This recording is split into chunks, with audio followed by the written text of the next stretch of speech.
Magandang umaga mga kahuan, narito na ating ulat panahon ngayong araw sa Pilipinas.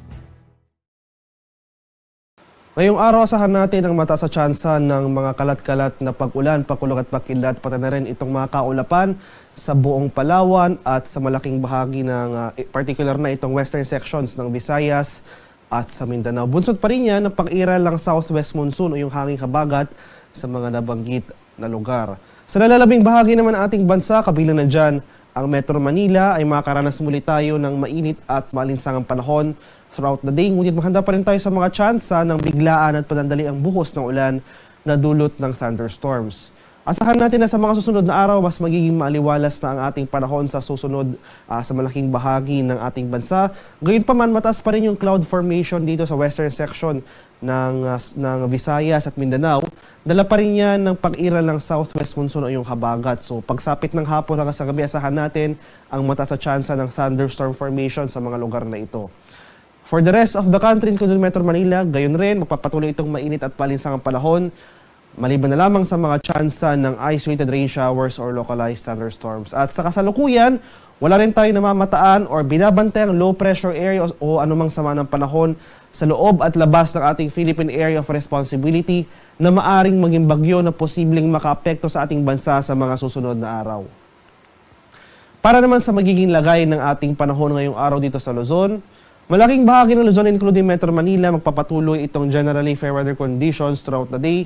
O pagsapit nga ng late afternoon to evening, nandyan pa rin yung mga tsansa ng mga malalakas na buhos ng ulan na dulot ng localized thunderstorms. Panandalian lamang yung mga pag-ulan na ito, hindi nagtatagal, kadalasan mula 30 minutes hanggang 2 oras lamang. Maximum temperature forecast para sa Lawag ngayong araw, posibleng umabot ng 32 degrees Celsius. 34 degrees naman sa bahagi ng Tuguegarao at 24 degrees Celsius sa Baguio City. Maximum temperature forecast para sa Metro Manila ngayong araw, posibleng umabot ng 33 degrees Celsius. 32 degrees naman dito sa Legazpi at 32 degrees Celsius sa bahagi ng Tagaytay.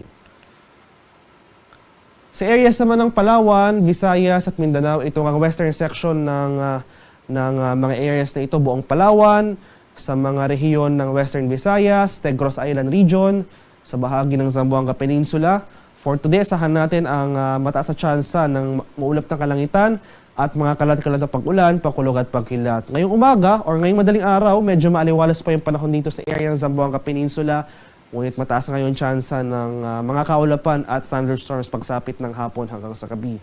May mga early morning thunderstorms rin nga tayong naitala dito sa central at eastern portions ng Visayas at Mindanao. So panandalian lamang yung mga pag-ulan na ito ngayong madaling araw. So pagsapit ng umaga hanggang sa tanghali sa nalalabing bahagi ng Visayas at Mindanao, asahan na natin muli ang fair weather conditions at pagsapit naman ng late afternoon to evening, nandyan pa rin yung mga tsansa ng mga thunderstorms. Ito yung mga biglaan at panandali ang buhos ng ulan. Maximum temperature forecast para sa Kalayaan Islands at Puerto Princesa ngayong araw, posibleng umabot ng 32 degrees Celsius. 32 degrees rin dito sa areas ng Iloilo, Cebu at Tacloban.